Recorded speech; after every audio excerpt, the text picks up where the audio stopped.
Amigos, otra charla más de comedia.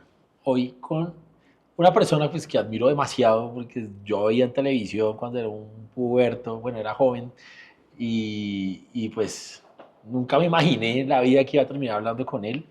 Y gracias a la comedia, pues me ha traído aquí a hablar con él y para mí me siento nervioso siempre que hablo con alguien así, me da muchos nervios. Entonces, es una persona pues, que es pionero de esta vaina, que ha ayudado al resto de la escena hasta las escenas nuevas y de los poquitos que se metieron en esa lucha para hacer crecer la comedia y chimba agradecerle eso, el señor Diego Mateus. Maestro Quique, Aplausos. muchas gracias. ¿Cómo le va? Diego, ¿Todo bien? Yo qué también estoy chimba. nervioso. Sí, marica. Con Quique, Quique Triana, No, pues no seguro. de Ibagué para el mundo, Del Tolima. del Tolima para el mundo. Yo, Con relleno de lechona. con relleno. Yo pasé mucha parte de mi infancia en el río Patá, cerca a Purificación. A Purificación Tolima. Severo, marica. Tremenda infancia que pasé allá en una ¿La pasó finca. bueno? Buenos Uf, recuerdos. Buenos recuerdos del Tolima, marica. Chévere. Esos paisajes no se ven tanto. La gente, o sea, hay algo con el Tolima y es que no es el eje cafetero que lo nombra todo el mundo, no, la costa. Pero usted va al Tolima y es tremendo, marica. El Tolima y el Huila tiene tremendos paisajes. Te hace falta un buen relacionista Vale. que lo Ahí. sepa vender. Maestro Quique, la alcaldía, weón. La gobernación. Bueno, yo le voy a contar algo de la alcaldía. Yo molesto mucho con Gabriel, pero yo creo, yo soy, o sea, tengo una certeza que yo sé que es así. Digo que Ibagué, porque Ibagué todo el mundo pasa por la variante y nadie quiere entrar a Ibagué. ¿A qué? Dicen, ¿A qué? y todos me joden con eso. ¿A qué uno va a Ibagué? ¿A qué?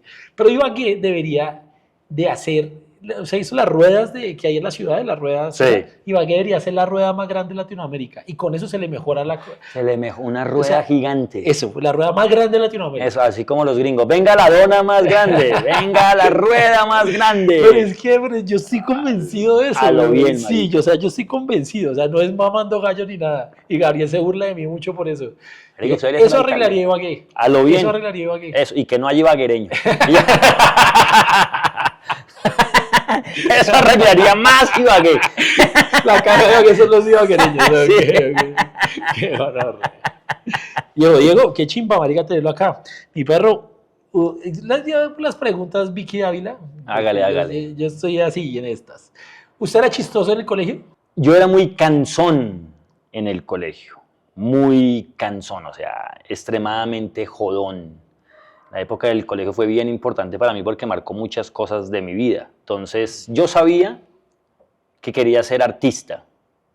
En esa época, como de niño, tal vez lo que estaba de moda era ser DJ, el sueño de uno, ¿sí? Ser rockero, ¿no? Pues tocar rock, tal, pero a mí me gustaban mucho los DJs.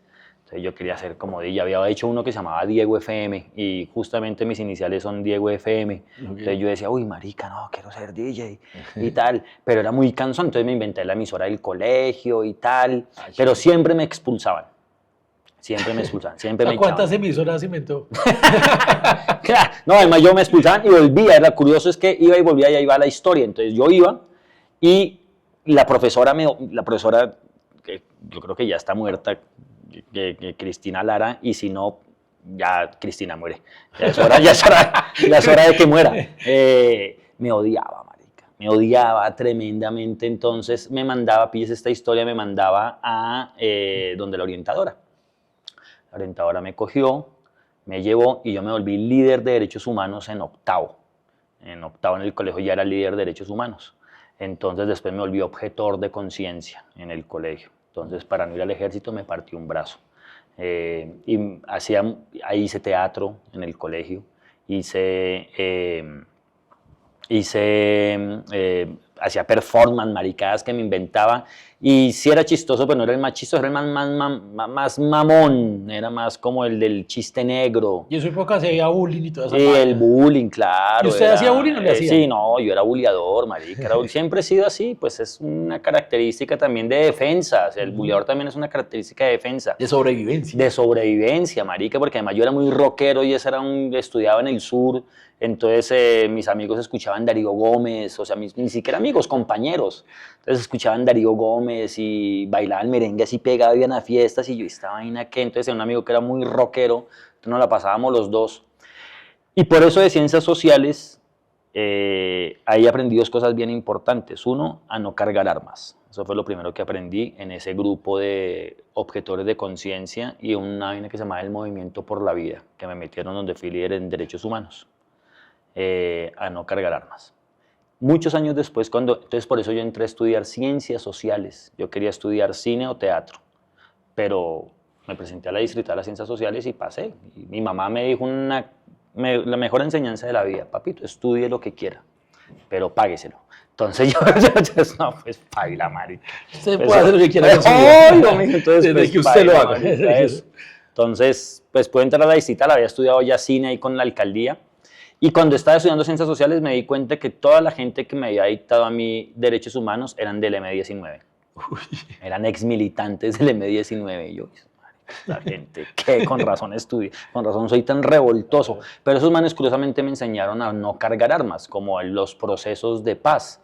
Entonces eso de ser líder en derechos humanos fue lo que me salvó de que siempre me expulsaran y me sacaran. Digamos, como que en octavo empecé a ser más juicioso, pero siempre fui muy indisciplinado. Digamos que no sé si era chistoso, el humor era más como un mecanismo de defensa frente a la indisciplina. Okay. Eso es lo que creo más bien. Era demasiado hiperactivo, marica. Entonces hacía mucho deporte y estaba jodiendo por todo lado. Entonces ese fue mi paso por el colegio, fue ese. Okay. Pero que dijeran el chistoso, no, como el mamón. Muy fastidioso. Bien, como el fastidioso. Los novios de mis hermanas me decían cólico. Me decían, marica, llegó el cólico. Y era muy mamón, era muy, muy, muy cansón. Sí, eso es en mi paso en el colegio. Chimba, chimba. Sí, sí, sí. Y usted es de la generación de comediantes que fueron cuenteros, sí. ¿Cierto? ¿Y usted cómo se encontró la cuentería? O sea, pues toda la historia o sea, es como si me la estuviera preguntando tal cual. Salí del colegio, creo que alguna vez en el colegio, no estoy seguro, había un grupo que se llamaba, si no estoy mal, creo que era Fábrica de Sueños. La cuentería, yo salí del colegio en el 95, la cuentería con fuerza arrancó en el 91, digamos, universitaria. Y como en décimo me pareció ver a Fábrica de Sueños que llevaban al colegio, que era un man que se llamaba Charlie y Alejandro Campos. Okay. Eran parte de Fábrica de Sueños. Me pareció verlos y digo, uy, marica, qué chimba estos manes, lo que hacen, claro, eso era todo el colegio reunido y los manes contando cuentos.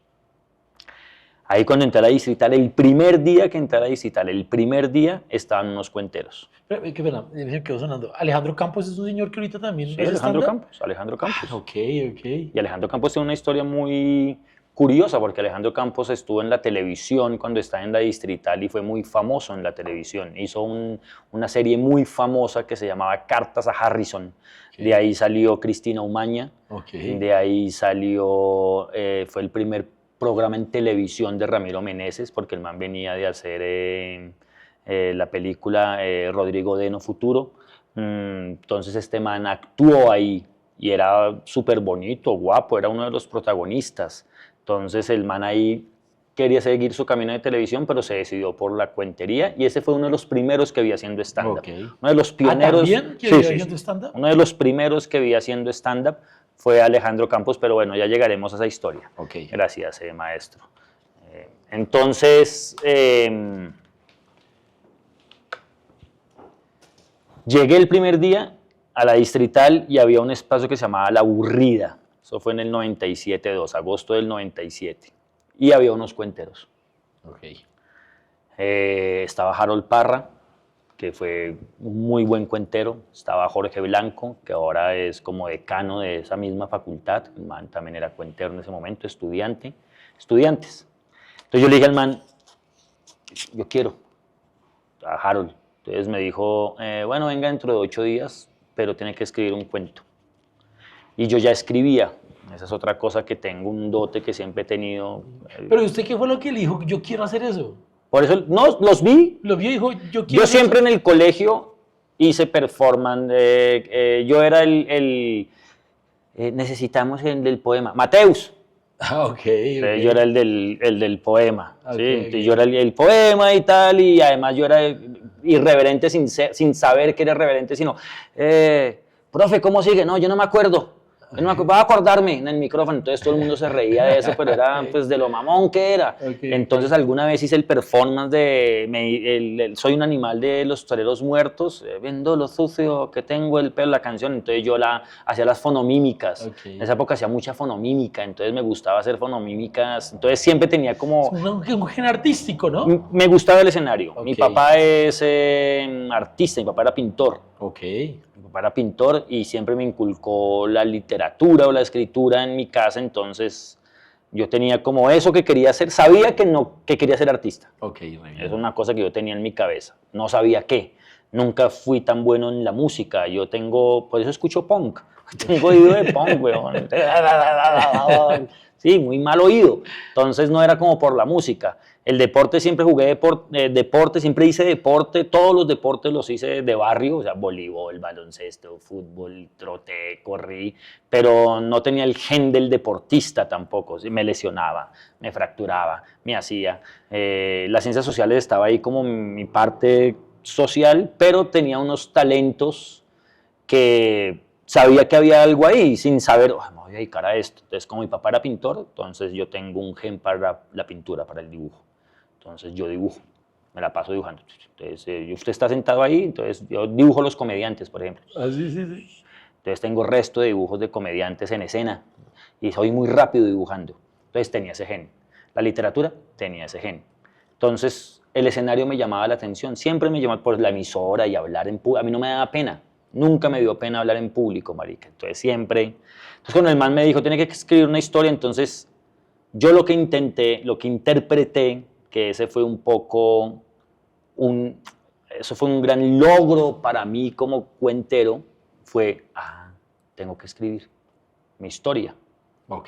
Entonces yo me fui a la casa y me escribí una historia que fue muy famosa en la cuentería, que era la historia entre Dios y el diablo, era con el rock, Dios, diablo y rock, y cómo el Dios cogía almas del mundo, rockeros, porque se estaban acabando Los Ángeles y los llevaba arriba. Entonces mató a Jim Morrison, hacía como una especie de contrato con Jim Morrison, con Jimi Hendrix, con Janis Joplin. Los reclutaba. Los reclutaba exactamente para el cielo. Y el diablo se las pilló y entonces para coger almas dijo, no, pues yo cojo diablos y este man está subiendo, yo más bien hago diablos y los llevo a la tierra.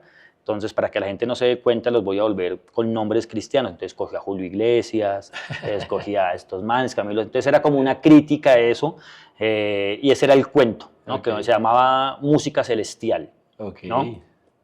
Entonces, pues, terminaba, pues, obviamente, ya había muerto Kurt Cobain, entonces, pues, Kurt Cobain, tal, bueno, terminaba así la historia. Entonces, a los 8 días fui y lo hice. Lo hice, tal, mi cuento duró, ¿qué se le digo yo? 40 minutos. Uy. Hablan. ¿Es la primera vez que se paró? La primera vez que me paré a hacer cuentería. 40 minutos. minutos. Hacer cuentería, ta. Pero pues era una progénesis del stand-up, porque nosotros hacíamos reír un montón. Entonces, pues hacíamos reír, pero no, pues, el stand-up no, pues marica. Open Windows, sabíamos decir en inglés además, pues no quería saber decir stand-up. Entonces, cuando terminé, el man me dice, Harold Parra, me dice, hermano, usted es muy gritón. Que siempre ha sido también una característica ahí, que cuadrado, que con el tiempo. Es muy gritón. Mira el suelo. Es muy grosero. Pero a la gente le gustó. Me dice el man. Y ahí ya nunca más paré. Uf, qué chimba. A los 8 días volví a pararme, a los 8 días volví a pararme. Y ahí nunca más paré. Ahí seguí derecho. Contaba, ya a los 3 años ya estaba en festivales. ¿A los 3 años? A los 3 años, sí, empecé a contar, ya iba, antes nos miraban muy mal, uno porque éramos de la distrital, la cuentería siempre tuvo sus estatus, entonces la cuentería fuerte, seguramente lo he escuchado ya en sus entrevistas, Javeriana y Andes, ¿no? Pues de los Andes es López, de la Javeriana es Gonzalo, Carolina Rueda estaba entre los Andes y la Javeriana, es de la Javeriana, pero manejaba los Andes. La Nacional, pues es la Nacional, ¿no? Pues, tremendo lugar, pero pues la Distrital Vemos como los malmirados, como tal, como estos manes. Y los cuenteros en esa época miraban muy mal a los que hacían reír.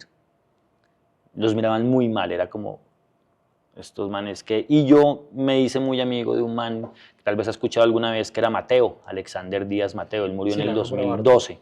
Lo han nombrado harto. El man era muy bueno, pero tenía un pequeño problema y es que su puesta en escena era aprendida de López.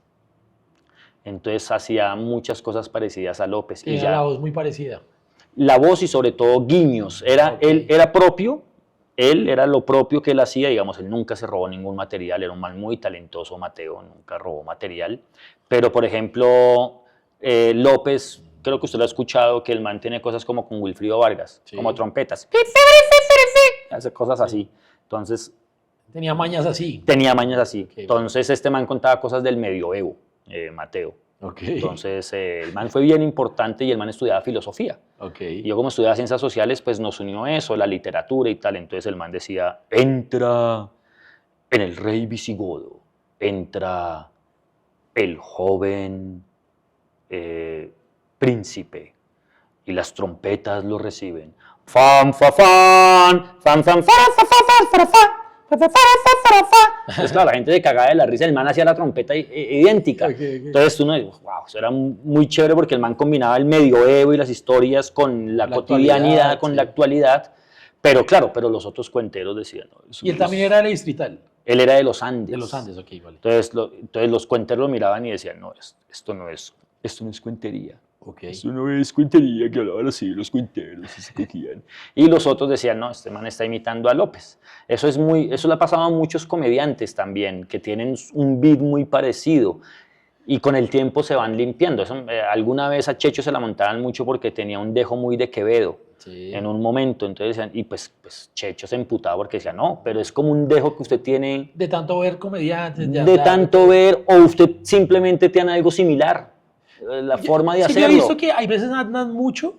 Exacto. Cuando andan mucho se les pegan cosas de los otros. O el maestro con el discípulo, no sé qué, y se les pegan como mañitas. y cosas así. Tal cual, pero pues obviamente Checho No, ya claro. pues es Checho, Sí, ¿no? sí, Checho claro. Leguizamón, pero al principio lo escuchaba eso. Entonces eso le pasaba a Mateo. Entonces, bueno, andábamos por ahí. Pero yo una cosa de eso, de lo que yo he visto, concluyo que usted me dice que la cuentería era más de la Javeriana y de los Andes, pero yo siento con todo lo que han contado que para mí la distrital, con todo lo que han dicho, ha sido más importante, como que democratizó un poquito más todo, ¿no?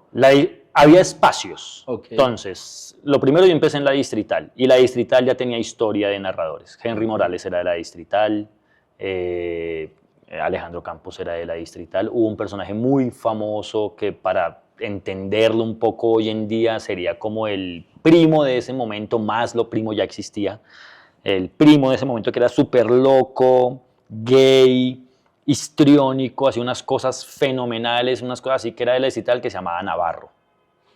Navarro alguna vez hizo un cuento, marica, estamos hablando del 96, 95, 96, Sofía Vergara se dio a conocer con el comercial de Pepsi.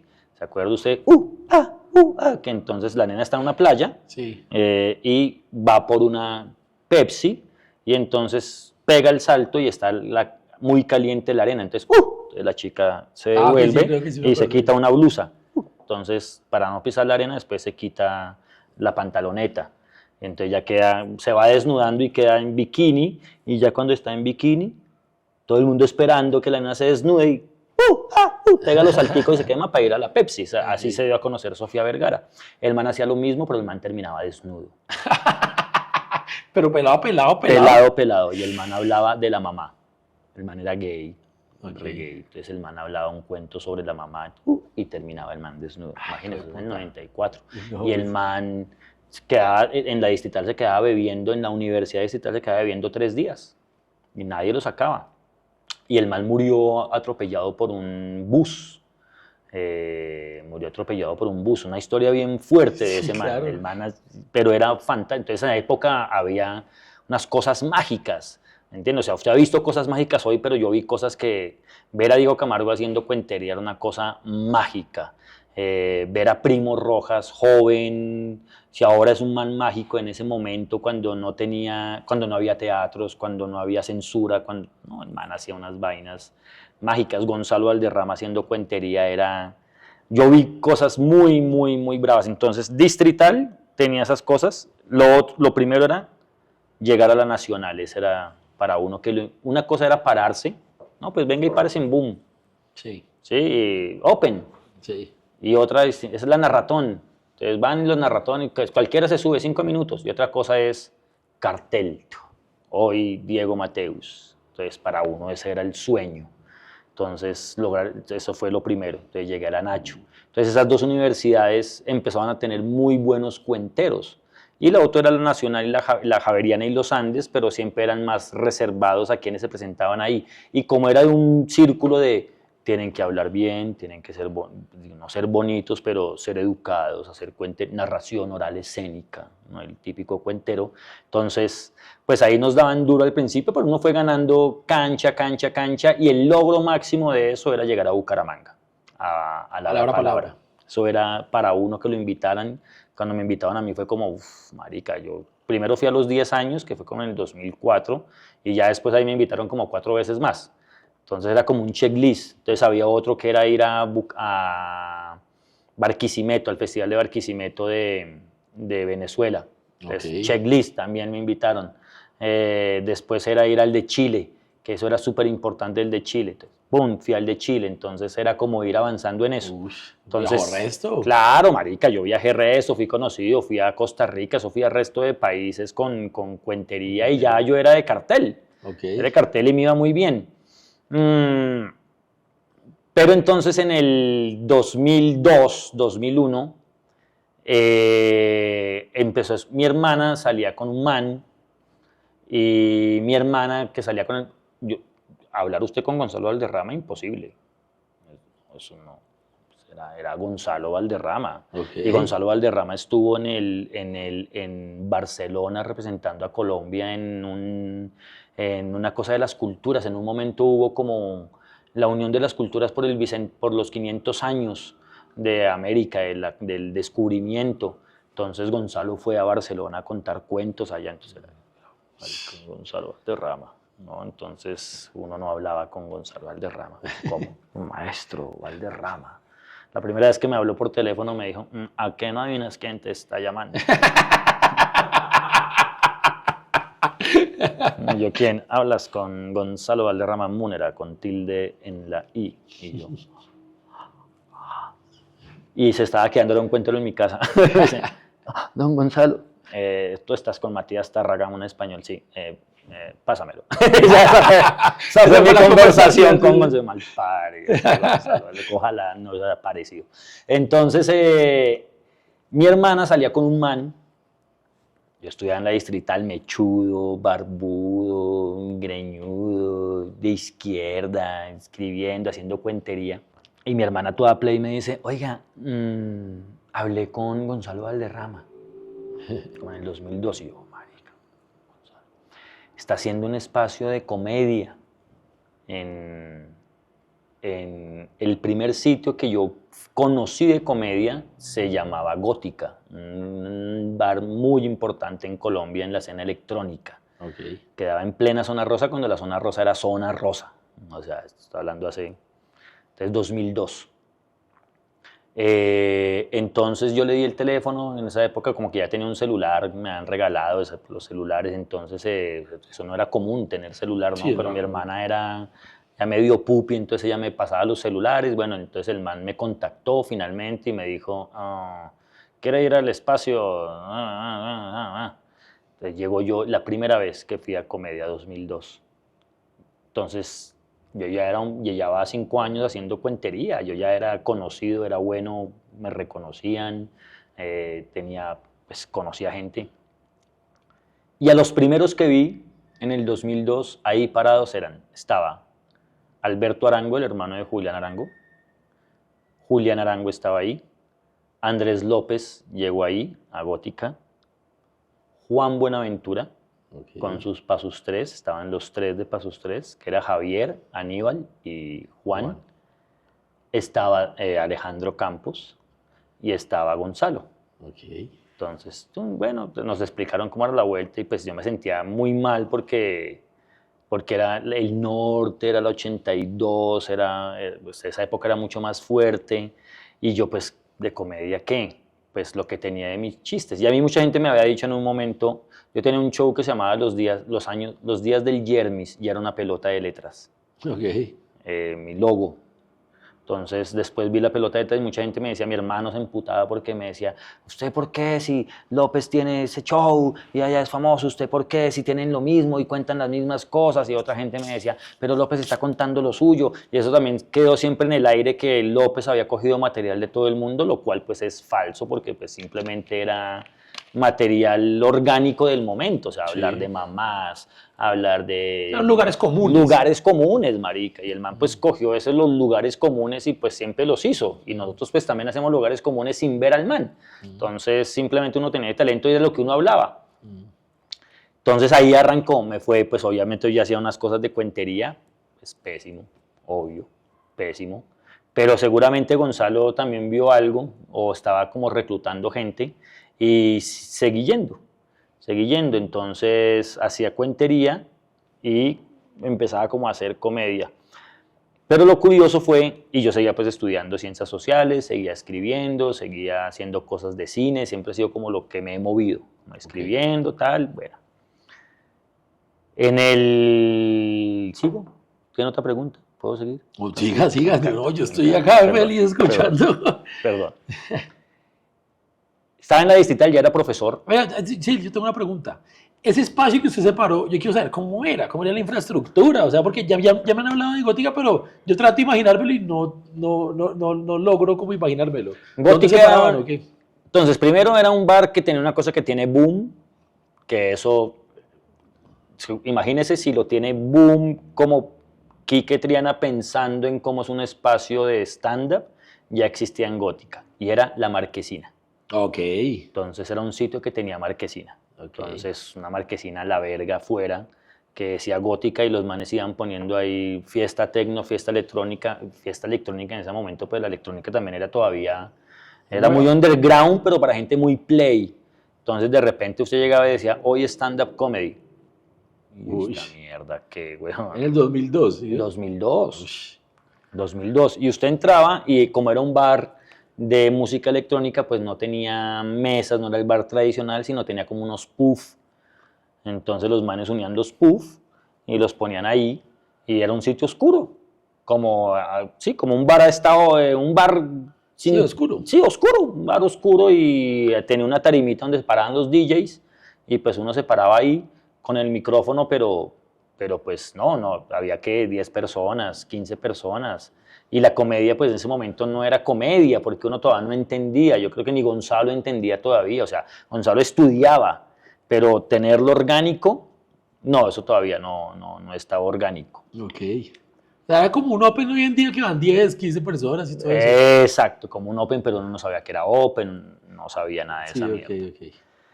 En el 2004 yo seguía haciendo cuentería ya cada vez más llevada hacia la comedia, como decía, bueno, yo quiero hacer más comedia, me interesa más esto, me parece chimba. En esa época no había televisión, no había plata, nada, ¿no? Era solo el hecho de querer hacerlo, pero ya había experimentado mucho en comedia. En el 2004 justamente, ese año también es importante porque me gané una beca con un cuento que también fue muy famoso en cuentería, que se llamaba La Poison, que era una historia personal de una punqueta que mataba pollos con la boca, les mataba pollos. ¿Pero eso era verdad? No, pues era un ok, cuento, ok. era un cuento de literatura, pero yo lo adaptaba y era muy punqueto y muy urbano, muy urbano. Entonces tenía mucho que ver también con Open Las Nubes, que era un libro de esa época, pues que leía todo bogotano.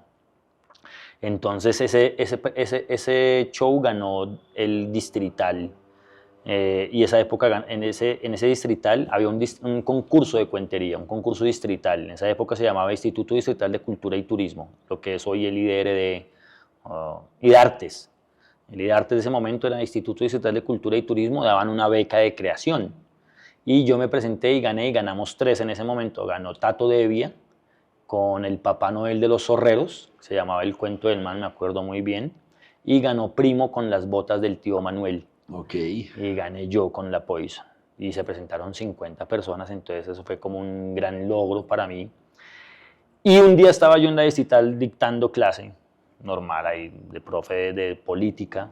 ¿Usted era Estaba profe? yo era profesor de política. Me gradué de Ciencias Sociales, estudié Ciencias Sociales, me gradué, me volví profesor, manejaba el espacio de narración de la distrital, ahí. Y me llama un día una chica y me dice, usted es el último de la lista, pero así toda emputada, emputadísima. Y me saludó, yo, ¿aló? ¿Usted es Diego Mateus? Sí, usted es el último de la lista, espero que me diga que sí. Y yo, ¿qué está hablando? No, mire que estoy buscando un comediante para mi empresa, entonces me dieron su nombre, pero tengo aquí, todos me han dicho que no, que porque tal, porque cobran mucho, no sé qué más, entonces, ¿usted cuánto me cobra? Brava. Pero toda emputada. Y lo que yo ganaba en la distrital como profesor, ganaba 1.000.000 de pesos. En el 2004. En el 2004. Ya había sido profesor reeducador, esa es otra historia, pero yo tuve ya había sido profesor de gamines, o sea, ya había sido profesor de Brian Mora, de lancheros, fui profesor reeducador con infractores de ley. Entonces, para mí ser profesor universitario, eso era papita para el loro, marica, ya había atendido gamines. Entonces, yo siempre he tenido una fuerte línea social, siempre la he manejado, siempre he trabajado lo social. Entonces, ahí estaba yo. ¿Cuánto me cobran? Entonces yo ganaba en la distrital 1.000.000 de pesos por clases de medio tiempo. Cuando trabajaba con los capuchinos haciendo eso de profesor de infractor de ley, que es un trabajo durísimo, ganaba 1.000.000 de pesos. Entonces era un muy buen estándar, 1.000.000 de pesos. O sea, no es que fuera plata, pero usted vivía bien. Y el mejor show que había ganado en cuentería, lo mejor que me habían pagado era como 800.000 pesos. Generalmente le pagaban unos 300, 500 si estaba una empresa, pero yo ya tenía mis credenciales, ya había viajado tal, entonces ya, y como siempre he sido también muy empresarial, he entendido muy bien lo empresarial, pues me había hecho shows de 800.000 pesos, entonces eso era plata. ¿Cuánto me cobra? 2 millones. Ya lo llamo. ¡Pum! Entonces colgó y me llamó. ¿Listo? Y yo, marica. 2.000. ¿Qué tengo que hacer? ¿De qué se trata esto? Entonces eran los 50 años, eran los 25 años en la empresa del jefe que era en el hotel de la 127 con 15. Ya ni me acuerdo cómo se llama ese hotel. Bueno, ¿cómo se llama ese hotel? ¿Usted que es del norte? La Fontana. Entonces fui, conocí a la chica, terminé con la chica, duré 4 años con ella, terminamos siendo pareja. Ah, ¿la que lo llamó? La que me llamó toda emputada. ¿Sí? Sí, nunca se le quitó el empute. Entonces, sí, pero terminé con la chica 4 años de relación. Y ahí me enteré que tenía una lista, marica, y claro, el primero que estaba era Andrés López, y Andrés López le había cobrado como 40 millones. 40 millones cobra Andrés López. Sí, no sé qué más, sí, y ese cobra tanto, y el último que llamé fue un tal Mateo, y entonces Mateo tal, y me dijo que él no lo hacía, entonces que lo llama a usted. Y entonces 2 millones, y yo, claro, marica, y era hacer un show de stand, entonces me senté con el señor, mire, queremos que haga esto, y hable de esto, y esto, y esto, y esto, y ese fue como mi primer show, y funcionó. Ok. Y yo dije, marica. Y fue corporativo. Y fue corporativo. Y entonces ahí me metí en la cabeza, quiero hacer stand-up. Ok. Quiero hacer stand-up. Pero entonces hacer stand-up no era fácil, marica. Me pasaba una cosa muy curiosa y es que yo iba a un bar, trabajaba pero era cuentería. Entonces había uno, Canterbury, por ejemplo. O había otro bueno, no me acuerdo, en la 19. Diego Mateus, con ustedes el cuentero Diego Mateus. Marica, y yo salía y era un Ferrari. Era pura comedia. Y la gente. Ahora Diego Mateus, el comediante. El Ferrari se convertía en un Renault 4. Automáticamente. El solo hecho de escuchar en mi cabeza comediante, yo ya no entendía. Algo pasaba en mí y yo decía, marica, no entiendo. ¿Cuál es la diferencia entre el ser cuentero, si estoy haciendo reír, y ser comediante. Y tal vez lo primero era que usted en comediante tiene que hacer reír por obligación. Ese es su trabajo. La cuentería yo hacía reír, pero nadie me pedía que hiciera reír. Sí, claro. Yo estaba contando mi historia. Sí. Ahí empecé a hacer impro. Estaba Alejandro Campos haciendo impro. Ahí nos ayudaba Linares como puesta en escena. Ok. Estaba con otra gente ahí, otros chicos. Estaba Mateo. Y nos iba muy bien haciendo impro cómico, como una mezcla de cuentería, como de stand-up, no sabíamos que era stand-up, y hacíamos improvisación, y tenemos un grupo que se llamaba Improzac. Entonces nos fue muy bien con Improzac, y hacíamos reír. Con Mateo me hizo un grupo que se llamaba Humor Sapiens, y hicimos un show, todavía no entendíamos el stand-up comedy, entonces lo llamábamos stand comedy. Sí, Mateo, sabíamos que él era la palabra stand-up comedy, Sí, nosotros pero para hacer el eso es juego, aposta, sí. stand comedy. Humor Sapiens, y era como, se llamaba Sapeando TV. Entonces hicimos todo un show de comedia hablando de televisión. Hacíamos un zapping y hablábamos de Caracol, un zapping de, sí, chistes sobre Discovery, sobre los programas, mascotas, qué sé yo. Entonces era humor sobre eso, comedia, pero teníamos un libreto. Y como en el 2008 invitan a Improzac a un show que se llama Hazme Reír en Bucaramanga. La gente habla palabras. Sandra Barrera, que es era la directora de La Hora Palabra. Y a ese Hazme Reír estaba Julio Escayón haciendo un show. Sin Susto se llamaba, creo que se llamaba Julio Escayón. Invitaron a Improzac, invitaron a Diego Camargo a presentar A ver si está el machito. Okay. Y Gonzalo Valderrama con la comedia Malparada. Yo todavía no tenía show de stand-up. Camargo tenía un poco su añoranza de ser el nuevo Andrés López. Entonces había construido muy bien su show y un poco lo había vendido como ahora llega este peso pesado a hacer comedia. Bueno, marica, yo no había visto stand-up. Les soy honesto, había visto gente intentando hacer tratando de hacer stand-up. Por más de que había visto a Saninja, que todavía no entendía o no había como recibido esa fuerza del stand-up. Pero esa noche, cuando vi a Diego Camargo haciendo A ver si está el machito, fue como, como, wow, esto es stand-up comedy. Ahí entendí premisa, línea, punch. Digo, wow, premisa, línea, punch, punch, premisa, línea, marica. Entendí toda la partitura, como fue para mí, primero divertidísimo, como el man se paraba, lo que el man hacía, tenía una mierda con un taladro, entonces el man con el taladro, y entonces que mientras las mujeres querían ir a comprar ropa, el sueño de los hombres de grandes eran ir a comprar taladros, y entonces metían los taladros y los probaban, una mano, o sea, como líneas que me acuerdo, pero yo lo vi a ese man y yo dije, puta, esto es stand-up comedy, marica, por fin entendí esta mierda. Eso fue en el 2008, imagínate, yo llevaba 6 años intentando hacer algo que todavía no sabía qué era. Okay. Y esa noche me enamoró ese show. Y Camargo, no sé si lo sepan, pero él a veces toma. Diego Camargo, entonces... Le hizo un libro y todo. Sí, leyó el libro de las borracheras. Está así como en letra, que lo escribo borracho. Entonces me dice Camargo, típica de Camargo, siempre lo dice, Chinito, yo mañana viajo a las 6 de la mañana, entonces tomémonos un whiskycito. Toma un whisky conmigo, chino, que yo mañana viajo a las 6 de la mañana, entonces no vaya a dormir. Entonces yo, bueno, me quedé con el man. Y el man fue el primero que me dijo, chino, usted es muy bueno para la comedia. Usted sería un buen elemento para el stand-up comedy. Pero tiene que dejar de hacer cuentería. Y esa noche nunca más volví a hacer cuentería. Uy. O sea, esa noche ya nunca Desde más. esa noche nunca más. De raíz. Nunca más volví a hacer cuentería. Nunca más. Hoy es el día de hoy que no he vuelto a hacer cuentería. Okay. Nunca más volví a hacer, nunca más. Me han invitado a festivales de cuentería y yo les digo, pues yo hago stand-up. Y sí, tal, me llevan.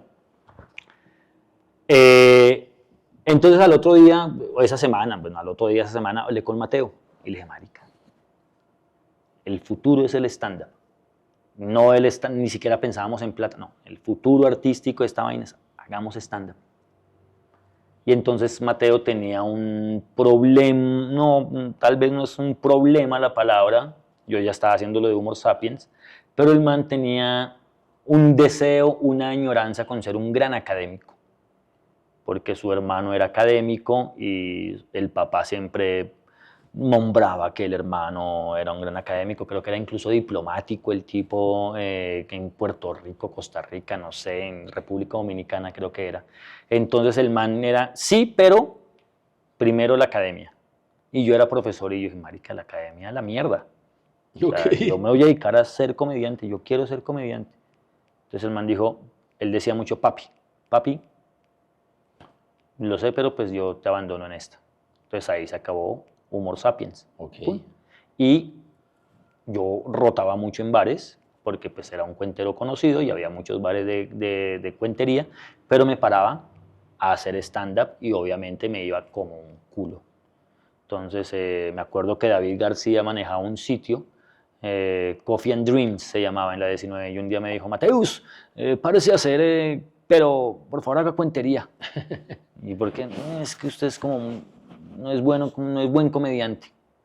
Ok, me paré y hice comedia. Y me iba como un culo. Entonces ya me sentaba yo a escribir. Marica, lo primero que noté, la primera noticia que escribí era, yo notaba que un amiguito mío, chiquito, que era el músico de Improsa, que había sido estudiante mío, tenía como 19 añitos, yo ya tenía ahí 25, 26, no sé. El chino era virgen, pero tenía condones en la billetera, pero no tenía los condones, sino las instrucciones de los condones. O sea, se le habían quedado. Entonces la primera rutina era sobre las instrucciones de los condones, ¿sí? Cómo se pone un condón y todo eso. Entonces empecé. Y empecé a escribir, escribir, Y escribí y me presentaba mal. Y empecé a coger lo que era cuentería y decía, ¿cómo convierto esto en stand-up? Porque finalmente uno hacía su vida, lo que hacen todos los comediantes al inicio, contar su vida. Sí. Y me invitaron a un festival en el 2009, en el 2008, de cuenteros en Costa Rica, que es un personaje muy famoso en la cuentería, que es Juan Madrigal. Entonces yo tenía show central, iba a presentar la Poison, entonces yo le dije, mi show dura 2 horas. No, es tu show. Mi show duraba 1 hora.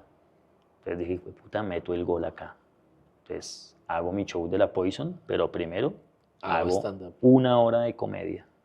Y era 1 hora. Nosotros hacíamos shows largos, eso no es que 5 minutos, no, 1 hora, turrum, marica, probarla y fue puta hora.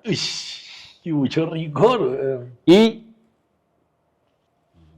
yo sabía que lo primero que tenía que arrancar era golpearlos de primera, un cachetadón. Lo primero que tenía que hacer era un cachetadón. Y la primera línea, curiosamente, que escribí es la línea de la mamá. Esto lo quiero dedicar a la memoria de mi madre. Entonces, ahí entendí lo del timing. Entonces, yo no, yo quiero que la memoria de mi madre, mi mamá no está muerta, pero tiene una memoria. Entonces, sí, como que se reían. Esto lo quiero dedicar a la memoria de mi madre, sí, mi mamá no está muerta, tiene una memoria. Pero allá arranqué el show y dije, en el 2008, quiero dedicar este show a la memoria de mi madre. Y cuando iba a decirlo, lo que seguía, que todavía no tenía el timing, alguien aplaudió. Me interrumpió y aplaudió, entonces yo me corrí para atrás, dejé que aplaudieran todos y me persigné, ¿no? Después cogí el micrófono, no, mi mamá no está muerta, pero tiene una memoria, entonces ahí todo el mundo se cagó de la risa, me aplaudieron y yo llevaba en el escenario 1 minuto. Ok, y sacó aplauso. Saqué aplauso inmediato y la risa fue así estruendosa de aplauso inmediato y yo dije, ahí entendí una vaina que se llamaba el timing, que había leído, que había visto, pero no sabía cómo funcionaba. Y dije, marica, esto funciona así. Entonces empecé a entender. Usted fue muy empírico aprendiendo de stand-up, ¿no? Sí, pues empírico como aprendí cuentería, como he aprendido todo. Yo he aprendido todo a punta de verbo, huevón, de hablar. O sea, he dirigido cine, he escrito guiones, he hecho cine, teatro, he escrito teatro, he dirigido teatro. Pregúnteme que estudie ciencias sociales. Punta de verbo, huevón, de verbo y de que a uno le interese. Que no le interese, y me metí, he escrito 2 libros. Bueno, estudié una maestría de escrituras creativas, pero pues a nadie le enseñan a escribir, finalmente. Entonces ha sido también como ganas de hacerlo. Y ahí, weón, llegué yo y dije, puta. Y entonces en el 2009 tenía ¿cómo se llama este man? Carlos Donoso, Sí. tenía un bar acá que se llamaba Humor Planet, en la 127, 125, a media cuadra del McDonald's de la 127 con autopista. Con autopista. Eso, entre ese McDonald's y el Carulla, ahí quedaba Humor Planet. Y yo era profesor ya de la Escuela de Ingenieros, era profesor de política también. Entonces ahí fui, averigüé, saqué un show. Y hice mi primer show que se llama Rockstand. Entonces era como un rockstar, pero rockstand. Y ahí hice mi primer material de 45 minutos de puro stand-up, probado. Y fue la primera vez Y fue la primera vez que funcionó stand-up completo, 45 minutos, que no era cuentería, stand-up. Pum, pum, pum, pum, perfecto. Y en el 2010... O sea, usted ahí en ese show, usted dijo, tengo un show de stand-up que funciona. Tengo un show, Okay. tengo ya 45 minutos de stand-up. Que funciona. Que funciona o no, pero cuando lo presenté, funcionó. Eso, listo, funcionó. O sea, Pero yo no sabía si funcionaba. O sea, de todo lo que usted me ha contado, ¿cuánto tiempo se demoró para que funcionara? 6 años. Uy, marica, 6, 7 dígame, años. ¿quién tiene esa paciencia hoy en día? Pues no, marica, los chinos no la tienen. Uy, usted no es muy áspero, güey. No la tienen, no la tienen. Es una perseverancia dura. No la tienen, marica. Yo quería hacerlo. Quería hacer, y lo que le digo, en esa época no había bares, no había televisión, no había plata. Sí, porque no había internet. Sí, pues, y no creo que el otro día yo me gané los otros 2 millones y seguí ganando. No, pues nunca más volví a ganarme los 2 millones que me gané esa vez en el 2004. Sí. Sí, y en el 2004 hice reír, pero yo hacía reír, pues obviamente con mis habilidades de cuentero y con mis cosas, pero stand-up, no. Y pues por ese pasaron muchos caminos. Gonzalo hizo un bar, Tierra Grande, creo que se llamaba, ya no me acuerdo, un bar en la 93, marica, Río Grande. Gonzalo empezó a buscar sitios y ya me llamaba. Ya veía que yo estaba ahí, sobre todo lo que usted dice, este man le está metiendo la ficha y pues tiene algo de comedia, a pesar de que es cuentero ya está buscando esa transición. Y me acuerdo que era un sitio así, la gente comía en la 93, weón, le estoy hablando del 2007, era como la gente comiendo, todo lindo, y Gonzalo tenía una rutina que se llamaba líquidos y gaseosos, imagínense, puros pedos. Una rutina sobre pedos, sobre saliva, gargajos, y él con su postura, la gente comiendo, ahora líquidos y gaseosos, Nos echaron, nos mandaron a la gran puta mierda, nos censuraron, nunca más vuelva. Como en el 2007 empezó como toda esa ola del stand-up, de los comediantes, entonces ya sonaba por allá Alejandra Azcárate por un lado, yo no la conocía, escuchaba un man Riaño por ahí, que salía como afiches de colegio, y presentaciones como en colegios, pero yo no, o sea, gente que uno no conocía. J. Pineda, que alguna vez hizo una cosa mágica, Jotica, te quiero mucho, Jota. Alguna vez sacó un cartel, el primer cartel que vi de stand-up comedy fue J, que escribió J. Pineda, el que sí hace stand-up. Ajá. Y Mateo era Huevis, y el man era amigo mío, habíamos trabajado en Improsac con él. Y Mateo era muy tierno, entonces era Huevis. Weón, ¿este man qué? ¿Cómo así que él sí hace stand-up? Y yo no había visto a Camargo, cuando vi a Camargo en 2008 dije, marica, esto es stand-up. Okay. O sea, es un show, o sea, yo pago por ver eso y salgo con, esto es un show de stand-up. O sea, en Netflix ha estado ese show, usted dice, jueputa, qué show tan hijueputa. Y sí, pues aprendiendo esa mierda, aprendiendo hasta que tuve mi show de Rockstand. Yo ya había hecho cosas de cuentería con una persona que fue muy importante en este movimiento al inicio, que era Leonor Estrada, que fue manager manager mía en un momento, fue manager de Quevedo, fue manager como 2 meses a mí porque me echó, fue manager de Camargo, y ella tenía un espacio que se llamaba Óyeme, ven y contame, en el Leonardus en el 2009. Entonces estuvo Nicolás Abad, estuvo Linares, estuve yo, entonces yo hice ahí también con mis pinitos de stand-up. Ahí la vieja le gustó, supo que yo estaba haciendo stand-up, entonces me dijo en el 2009, mira, hay una posibilidad de que estés en el Iberoamericano, porque el Iberoamericano va a hacer un espacio de stand-up comedy, ¿te interesaría? Eso fue en diciembre. ¿Y ella era productora o era como Ella scouting? ella era productora. Ok, Hoy en día es la directora de la Casa del Teatro Nacional. ok. Manejaba el teatro del Leonardus en la 127, que hoy en día ahora es Teatro El Nacional. Leonardo era uno chiquito, ¿no? No, Ah, no, en el no, teatro no. cabían Ok, 300 ok. personas. Ah, Teatro Nacional, Teatro Nacional. Creo que hace poco se presentó Ricardo Farrell. Richie Farrell se presentó en el Leonardus. Ok. Ahí caben 300 personas. Es un teatro. Ok, ok. La Casa del Teatro Nacional sí son como de 100 personas máximo. A ella en esa época manejaba el Leonardus. Ok. Ahí ya se había presentado, yo le conté el otro día, ya se había presentado Mi Arte de la Risa, que pretendía ser stand-up comedy, que era Beto Arango, Chichila Navia y Julio Sánchez Cocaro. Ok. Ya tenían como una cosa de stand-up comedy, pero todavía, lo que yo le decía, se había una pretensión, pero no era el stand-up que uno ve hoy en día, ¿no? Sí. El público no lo entendía todavía.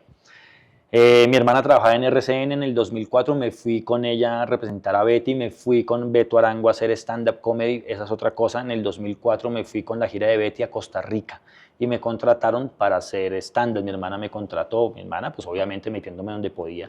Ella trabajaba en RCN, se inventó la gira de Betty la Fea, se fue con los manes, se enteraron los de RCN, le dijeron esa gira es nuestra. Ella, bueno, entonces renunció a RCN, renunció, siguió haciendo la gira con el elenco. Yo fui a Costa Rica con Alberto Arango, el hermano de Julián Arango. Fue la primera vez que me fue como un culo, es una cosa que yo también aprendí, empecé a hablar de sexo. Sexo, sexo, sexo. Y J. Pineda hablaba también de sexo, pero J. Pineda tenía una voz así, era un man grande y la voz era gruesísima. Entonces, pues a ese man le quedaba bien hablar de sexo. Era un man muy sexual en su postura, sin serlo, sino un macho man. Yo era un huevón más revoltoso, entonces me fue como un culo hablando de sexo. Entonces mi hermana me dijo, marica, no, eso no es lo suyo. Entonces nunca más volví a hablar de sexo. Esa fue otra cosa que aprendí. Nunca más volví a hablar de sexo. Eso no es lo mío. No conectaba con No conectaba. Bueno, en diciembre me dice eso Leonor Estrada. Me dice, de pronto te invitamos. Y yo, marica, yo deseoso de hacer eso. Claro. Diciembre, nada. Enero, nada. Yo ya, puta, paila. Camargo ya trabajaba en televisión. Camargo siempre trabajaba en televisión. En ese época trabajaba con Iván Marín, creo, también Caerás. Creo que trabajaban los dos como por el 2009. Yo conocí, estos son datos que voy poniendo. Yo conocí a Iván Marín, este es otro dato curiosísimo para la historia del stand-up. Los dos limpiábamos ollas en Cine Colombia. ¿Lo conoció limpiando ollas? Lo conocí limpiando ollas. ¿Ese era el contexto en el que lo conoció? Trabajábamos para Cine Colombia. Ah, ok. En la Cine Colombia de la 134. Y nuestro oficio era limpiar las ollas. Uno de los oficios del maíz pira. Esa vaina, eso es plateado. Y pues cuando usted le mete un maíz pira ya es negro. Sí, claro. Y eso es todo el día haciendo, quítale ese negro. Entonces, usted puede quedarse una hora ya.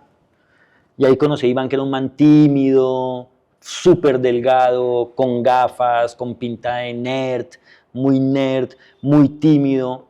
Y me decía, uy, pero usted hace cuentería, y cómo es eso de la cuentería, me gusta la cuentería. Y yo, no, sí, es esto, pero el man escribía. Y el man, hicieron una vez un concurso en 88.9 cuando se iba a Papuchis. Sí. Entonces, ¿quién va a ser el reemplazo? Y ahí me metí yo y ahí entró Iván Marín. Yo no pasé la primera ronda y ese puesto se lo ganó Iván Marín. Okay. Entonces Iván Marín terminó reemplazando a Papuchis y ahí fue su camino a la comedia. Ahí entró por la radio. Entonces ahí después conoció a Camargo por la radio porque Camargo estaba en 104.9. Entonces ahí entraron, ellos tenían ya el mundo de ellos. Yo hacía esto y como el último día de febrero, yo ya no pasé, yo muy triste. Me llamó Leonor y me dijo, quedaste en el grupo, en el selecto grupo de stand-up comedy, te presentas tal día de marzo, en Compensar, en el 2010, en el Iberoamericano de Teatro. No, man, yo veo el cartel Yo era un man profesor. Yo no había hecho televisión. Mi hermana trabajaba en RCN y me había invitado, pero cada vez que me invitaban a una hoja de vida, me decían, vaya a que lo entrevisten. Yo iba y pues hablaba era de la distrital, hablaba de la igualdad, hablaba de RCN. Me decía, la gran puta mierda, es marica, mamerto. Profesor de política, pues imagínate, me la pasaba leyendo filosofía. Entonces era muy curioso cuando veo ese cartel. Diego Trujillo, Julián Arango, Antonio Sanín, Alejandra Azcárate. Yo, marica, puta, esta mierda, ¿qué? El cartel. Cartel. Diego Camargo, Gonzalo Valderrama, Alejandro Riaño. Entonces, hijo de puta. Entonces, esa es otra cosa que tiene que ver con el presente. Una cosa que noto mucho viendo a los comediantes, y es que, claro, yo veo muchos comediantes que la revientan hoy con material que nosotros hicimos hace 15 años. Ok. Que es normal. Simplemente es una cosa de... De no lugares sé, comunes. O de lo lugares- vieron y lo quieren no, hacer. no creo que nos hayan... Sí, lugares comunes, sino cosas que uno hizo y que ahora veo hacerlas. Ok. Y yo digo, vea, marica, yo hice eso hace 15 años, pero simplemente es como se renueva el chiste o simplemente el imaginario. Entonces yo arrancaba, para que se dé cuenta de lo que le estoy hablando, yo arrancaba el show como diciendo eso, pues yo no he hecho televisión, lo que yo he hecho de televisión es esto. Entonces salía yo me había montado, pues había pantallas y todo el comercial de Los niños buscan su hogar, del ICBF. Ok. Usted sabe que eso hoy en día lo tiene Gabriel. Sí, lo hacen tiene- harto chistes. Exacto, Andrés Torres. también, Andrés varios. Torres, entonces, yo quiero que a mí y salían las fotos de todo, entonces salía, Julián Arango ya era protagonista de televisión, de novela. Julián Arango hizo esto, Antonio Sanín había hecho televisión, Diego Trujillo tal, yo salí en este, entonces el esa ICBF, familia, sí, entonces sí. claro, el cague de risa, tal, bueno, en ese show en Compensar, que esa es la historia que yo sé, porque yo he escuchado a otros haciendo historia, pero es la que yo viví. Llegó una señora y me dijo, hola, ¿puedes firmar un release para RCN? Los van a grabar. Bueno, grabé el release. Hice mi show. 1 hora. Pum, me pagaron mi iberoamericano, me presenté 2 veces ahí, un día en la tarde y un día en la noche, en Compensar, estaba lleno, en el CUR de la 68. No pasó nada, eso fue marzo, abril, mayo, junio, haciendo mis cosas. Julio, agosto, estoy yo ahí, marica, y rin, rin, rin, rin, me suena el teléfono, pero marica, no sé, 15 veces, A reventar. a reventar y marica, aló, huevón, está en televisión, marica, está en televisión, marica, puta, está en televisión. La nena que había sido con la que había estado la brava, la que me Sí. pegó esa vacía, no brava, pero la que me pegó vacía en ese momento, había terminado con ella se había ido a vivir a Australia, estaba viviendo en Australia ya, me llamó, marica, está en televisión, me llamó, está en televisión, y yo, marica. Entonces llego yo y me dice, marica, vi un comercial. O sea, vi un comercial, fue puta un comercial, pero bueno, la televisión era todo. Sí, no, es televisión. Llego yo y tú, veo los pendientes de RCN, marica. Y yo, hijo de puta, televisión, marica. Yo no sabía nada. Cuando veo un comercial, comediantes de la noche, este sábado, y salgo yo, una rutina mía de la que había presentado en Compensar. No, tal, las mamás, cualquier huevonada, el transporte, marica. Este sábado, gran estreno. Llego yo el sábado y veo, efectivamente, el show duraba 1 hora, comediantes de la noche. Los primeros 45 minutos del primer capítulo fueron míos. O sea, casi todo mi puta material. Todo. Quemadito. Quemadito, marica. Entonces los man era... entonces salía como una gráfica que decía buses o transporte. Entonces salían chistes de transporte. Lo editaban así. Entonces, ellos lo editaron. Lo editaron. Entonces transporte. Estaba un chiste de Camargo sobre aviones. Yo tenía un chiste, qué sé yo. Mamás. No sé qué más, puta, sí, todo el material, marica. No, pues al otro día llegué a la universidad, ¡Dios! Claro. Y yo, marica, sí, pero RCN no se aparecía. Okay. Marica, fue puta. Y así fueron 4 capítulos, con el material de Azcárate, de Gonzalo, de Camargo, De Riaño, ¿no? de Riaño, Iván Marín, de esos 5. Okay. ¿Y usted? Y yo, 6. 4 capítulos, o sea, un mes. que obviamente nunca pagó RCA, porque habíamos firmado un release. Claro, el release le dio todos los derechos de una, güey. Todos los putos derechos y yo famoso, sin un peso, tirando piedra. Compañeros a las hijueputas armas.